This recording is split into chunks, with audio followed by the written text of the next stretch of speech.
ভিতরে ভাত চাইনি। ক্রিকেট টুর্নামেন্ট দেখতে যাওয়াই কাল হলো। রাতের বেলায় বাড়ি ফাঁকা থাকার সুযোগে বাড়িতে থাকা 19টি তালা ভেঙে অপকর্ম চালালো দুষ্কৃতীর দল। খোয়া গেল লক্ষাধিক টাকা, সেই সঙ্গে সোনা এবং রূপার অলংকারও উধাও হয়েছে। রবিবার গভীর রাতে ফাঁসিদেওয়া ব্লকের চটহাট চিকনমাটি গ্রামে ঘটনাটি ঘটেছে বলে খবর মিলেছে। মোহাম্মদ খবির স্ত্রী এবং ছেলেকে নিয়ে বাড়ি থেকে 600 মিটার দূরে স্থানীয় একটি ফুটবল মাঠে নৈশ ক্রিকেট টুর্নামেন্ট দেখতে যান। বাড়ি ফিরে দেখেন ঘরের তালা ভাঙা। তখনই বিষয়টি আন্দাজ করতে তাদের একটুকুও সমস্যা হয়নি। তার বাড়ি থেকে 500 মিটার দূরে কাবিল নামে আরেক বাসিন্দার বাড়িতেও একই ঘটনা ঘটেছে বলে অভিযোগ। ওই বাড়ি থেকে রূপার অলংকার এবং নগদ টাকা খোয়া গিয়েছে। এই ঘটনাকে কেন্দ্র করে এলাকায় চাঞ্চল্য ছড়িয়েছে।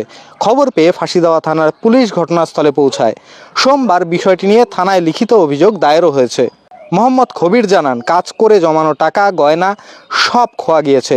স্থানীয় কেউ জড়িত থাকতে পারে বলে তারা অনুমান করছেন। তদন্তের দাবি জানিয়েছেন তিনি এবং মোহাম্মদ কাবিল দুজনেই। আমি ওর সাথে মোটামুটি 10টার সময় 10:30টার সময় ওকে পাঠাই দিলাম। পাঠাই দেওয়ার পরে আবার আমি 11:30 আমি বাড়ি থেকে বাইরে এলাম, ল্যাপটপ বাড়িতে লকটপ করে আবার আমিও চলে গেলাম। এবার খেলার মধ্যে একটু ইন্টারেস্টের মধ্যে একদম হয়তো একটা এরকম মনে হয় 2 ঘন্টা ক্রস হয়ে গেছে। তো বাড়ির গেটের বাইরে যেটা গেট ওটা কিন্তু তালা ভাঙে নাই, ওইটা খুলছি। আবার ভিতরের তালা দেখি নাই, হ্যাঁ তালাই নাই, গ্যাপ হয়ে গেছে মনে কর। তারপরে আমার একটা মনে সন্দেহ হয়ে গেল, কোনো তালা ঘটনা হয়েছে বাড়িতে। এবার ভিতরে যা দেখছি ভাই যা করছে একদম মনে কর একদম ভূতে আছে, যেমন একদম সব চেতন ভিতরে হয়েছে, একদম লক টক ভাঙে গেট ফেট খুলে টুলে। মানে আমি দেখে অভাব পড়লাম। আমাদের টাকা মোটামুটি আমাদের পার্সোনাল টাকা ছিল 1,60,000, আর আমাদের বউটার ছিল মোটামুটি 40-এর মতন। ও মনে কর লক্ষ্মী ভান্ডার টাকা পাই, ওইগুলো টাকা ওরা রাখে। ও বলে আমি একটু এগুলো আমি সোনা টানা বানাবো, একটু এটা আমার কাজে লাগবে। তারপরে ওখান থেকে টাকাটা দিল। তারপরে 3.5 ভরি সোনা ছিল, ওটাও নাই। যারা সব দেখছিল সব নাই বাড়িতে, এরকম হয়ে গেলে 5টা টাকাও ছায় না। তারপরে আরেক পাশে একটা রুম আছে, ওটাতে আমি 28 টাকা রাখলাম, ওটাও নিয়ে চলে গেছে। আর রূপা ছিল, রূপাটা মনে কর 25-30 ভরির মতন হবে, ওটাও নিয়ে চলে গেছে। যেটা সিটিগুলোর ওটা কিন্তু রাখে দিয়েছে। তো আইডিয়া হিসাবে গ্রামের লোক না থাকলে কোনো কাজ হবে না। কেন কী করে জানলো তো এরা দুইজনেই স্বামী স্ত্রী চলে গেছে খেলা দেখতে। 2 ঘন্টা 2.5 ঘন্টার মতন 2.5 ঘন্টার মতন আমি সময় কাটাচ্ছি খালি।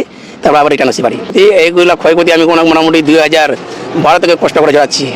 তো এখন আমাদের মানে কাল থেকে আমাদের মনে করো একদম ভিতরে ভাত চাইনি, একদম কি করবো আর। রাতের সময় ছেলে এখানে ছিল, খেলা দেখতে গিয়েছিল। তারপরে 1 বাজে রাতের সময় আসে, দেখছে বাড়িঘর তালা ভাঙা আছে, চাঁদির সামান তুলা, অল্প পয়সা ছিল, ওটা নিয়ে গেছে। মানুষ তো সন্দেহ হচ্ছে, তো গ্রামের মানুষ না থাকলে এই কাজটা হয় না। মানুষ তো জড়িত আছে গ্রামে। পুলিশ আসছিল, রাত্রে জানাইছে।